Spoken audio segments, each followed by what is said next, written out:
ಸ್ಥಾನಕ್ಕೆ ಬಂದು ತಾಯಿಗೆ ಎಚ್ಚರ ನೀಡೋಷ್ಟು ಸೊಕ್ಕೇನಾ ನಿನ್ಗ? ಇಲ್ಲಿ ಕಟ್ಟಳೆ ಮಾಡೋ ಅಧಿಕಾರದ್ದು ನಮಗ, ನಿಮಗಲ್ಲ. ಐತಿಹಾಸಿಕ ಪಾತ್ರಗಳಲ್ಲಿ ನಮ್ಮ ದರ್ಶನ್ ಅವರ ಅಭಿನಯ, ಅವರ ಸ್ಕ್ರೀನ್ ಪ್ರೆಸೆನ್ಸ್ ಬೇರೆನೇ ಲೆವೆಲ್ ಅಂತ ಹೇಳ್ಬೋದು.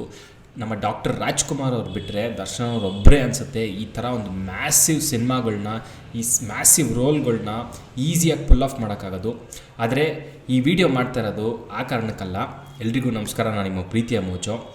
ದರ್ಶನ್ ಅವರ ಹೆಸರು ಪಕ್ಕ ಇಮ್ಮಡಿ ಪುಲಿಕೇಶಿ ಫ್ಯಾನ್ ಆರ್ಟ್ಸ್ಗಳು, ಫ್ಯಾನ್ ಪೋಸ್ಟರ್ಗಳು ಎಲ್ಲ ಕಡೆ ನಾವು ಅವಾಗ ನೋಡ್ತಾ ಇದ್ದೀವಿ. ಇದು ಇವಾಗ ಮಾತ್ರ ಅಲ್ಲ, ತುಂಬ ವರ್ಷದಿಂದ ಈ ಥರ ಇಮ್ಮಡಿ ಪುಲಿಕೇಶಿ ಅಂತ ಒಂದು ಕಾನ್ಸೆಪ್ಟ್ನ ದರ್ಶನ್ ಅವ್ರಿಗೆ ಟ್ಯಾಗ್ ಮಾಡಿದ್ದಾರೆ. ಸೊ ಯಾರು ಈ ಇಮ್ಮಡಿ ಪುಲಿಕೇಶಿ, ಏನಕ್ಕೆ ದರ್ಶನ್ ಅವ್ರಿಗೆ ಈ ಟೈಟಲ್ ಸಿಕ್ಕಿದೆಯಾ ಅಥವಾ ಈ ಥರ ಒಂದು ಸಿನಿಮಾ ನಿಜವಾಗ್ಲೂ ಮಾಡ್ತಾ ಇದ್ದಾರಾ, ಈ ಥರ ಇಮ್ಮಡಿ ಪುಲಿಕೇಶಿ ಅಂತ ಒಂದು ಸಿನಿಮಾ ಆಲ್ರೆಡಿ ಬಂದಿದೆಯಾ, ಅದರೆಲ್ಲದ್ರ ಬಗ್ಗೆ ಈ ವಿಡಿಯೋಲಿ ಡಿಸ್ಕಸ್ ಮಾಡ್ತೀನಿ. ಸೊ ಚಾನಲ್ಗೆ ಹೊಸಬ್ರಾಗಿದ್ದರೆ ದಯವಿಟ್ಟು ಸಬ್ಸ್ಕ್ರೈಬ್ ಮಾಡಿ. ನಿಮ್ಗೆ ಇಷ್ಟ ಆಗಿಲ್ಲ ಅಂದರೆ ಯಾವಾಗ ಬೇಕಾದರೂ ಅನ್ಸಬ್ಸ್ಕ್ರೈಬ್ ಮಾಡ್ಬೋದು. ಮೊದಲನೇದಾಗಿ ನಾವು ಇಮ್ಮಡಿ ಪುಲಿಕೇಶಿ ಅನ್ನೋ ಟೈಟಲ್ ದರ್ಶನ್ ಅವ್ರಿಗೆ ಯಾಕೆ ಹೋಲಿಸ್ತಾ ಇದ್ದಾರೆ, ಯಾಕೆ ಈ ಥರ ಪೋಸ್ಟರ್ಸ್ ಬರ್ತಾಯಿದೆ ಅಂತ ಅದ್ರ ಬಗ್ಗೆ ಮಾತಾಡೋಣ. ಸೊ ಅದಕ್ಕೆ ಒಂದು ಉದಾಹರಣೆ ಕೊಡ್ತೀನಿ. ಸೊ ಕಾಟೇರ ಸಿನಿಮಾ ಈಗ 2023 ರಿಲೀಸ್ ಆಗಿ ಒಂದು ಮ್ಯಾಸಿವ್ ಹಿಟ್ ಆಗಿದೆ. ಇದರ ಟೈಟಲ್ ಅನೌನ್ಸ್ಮೆಂಟ್ 2023 ಸ್ಟಾರ್ಟಿಂಗಲ್ಲಿ ಮಾಡಿರೋದು.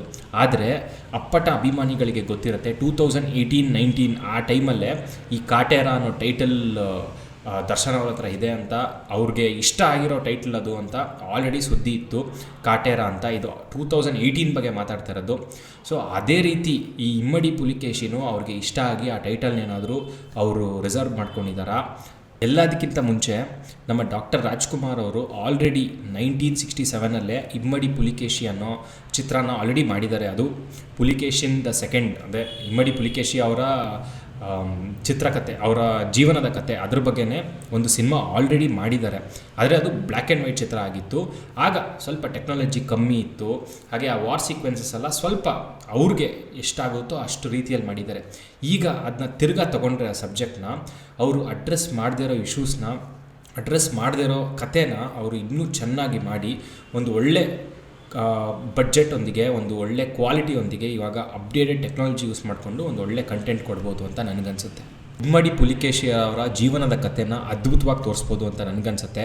ಅವ್ರು ಹೇಗೆ ಸಿಂಹಾಸನನ ಹತ್ತು ಕೂತ್ಕೊಂಡ್ರು, ಹರ್ಷವರ್ಧನ ಉತ್ತರ ಭಾರತದ ಒಬ್ಬ ದೊಡ್ಡ ರಾಜನ ಹೇಗೆ ಸೋಲಿಸಿದ್ರು, ಕೊನೆಯದಾಗಿ ಪಲ್ಲವರೊಂದಿಗೆ ಯುದ್ಧ ಮಾಡಿ ಹೇಗೆ ಅವರು ಸೋತರು ಅವರ ರಾಜ್ಯನ ಅಂತ ಒಂದು ಒಳ್ಳೆ ಕತೆ ಮಾಡ್ಬೋದು.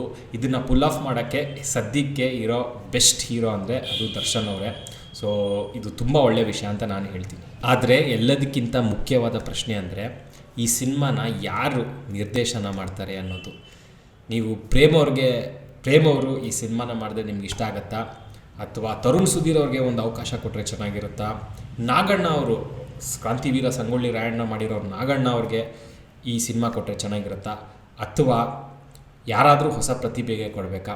ನೀವು ಕಮೆಂಟ್ ಸೆಕ್ಷನಲ್ಲಿ ತಿಳಿಸೋದು ಮಾತ್ರ ಮರಿಬೇಡಿ. ರಾಜೇಂದ್ರ ಸಿಂಗ್ ಬಾಬು ಅವರು ಇದ್ದಾರೆ, ಅವ್ರನ್ನ ಮಾತ್ರ ಮರಿಬೇಡಿ. ಅವರು ರಾಜವೀರ ಮದಕರಿ ನಾಯಕ ಮಾಡಬೇಕಾಗಿರೋರು. ಅವ್ರಿಗೇನಾದರೂ ಇಮ್ಮಡಿ ಪುಲಿಕೇಶಿ ಚಿತ್ರ ಕೊಡ್ತಾರಾ? ನಿಮಗೆ ಯಾರು ಈ ಸಿನಿಮಾನ ಡೈರೆಕ್ಟ್ ಮಾಡಬೇಕು ಅಂತ ಕಮೆಂಟ್ ಸೆಕ್ಷನಲ್ಲಿ ತಿಳಿಸೋದು ಮಾತ್ರ ಮರಿಬೇಡಿ. ಇದೇ ರೀತಿ ಒಳ್ಳೊಳ್ಳೆ ಕಂಟೆಂಟ್ಸ್ ಬರ್ತಾ ಇರುತ್ತೆ ಈ ಚಾನಲಲ್ಲಿ. ಸೊ ವಿಡಿಯೋನ ಲೈಕ್ ಮಾಡೋದು ಮಾತ್ರ ಮರಿಬೇಡಿ. ಪಕ್ಕದಲ್ಲಿ ಒಂದು ಬೆಲ್ ಐಕಾನ್ ಇರುತ್ತೆ, ಅದರಲ್ಲಿ ಆಲ್ ನೋಟಿಫಿಕೇಷನ್ಸ್ನ ಆನ್ ಮಾಡಿ. ಆವಾಗ ನಾವು ವಿಡಿಯೋ ಬಿಟ್ಟಾಗ ನಿಮಗೆ ನೋಟಿಫಿಕೇಷನ್ ಬರುತ್ತೆ ಅಂತ ಹೇಳ್ತಾ ನಿಮ್ಮ ಪ್ರೀತಿಯ ಮೋಜೋ ಕಡೆಯಿಂದ ಟೇಕ್ ಕೇರ್.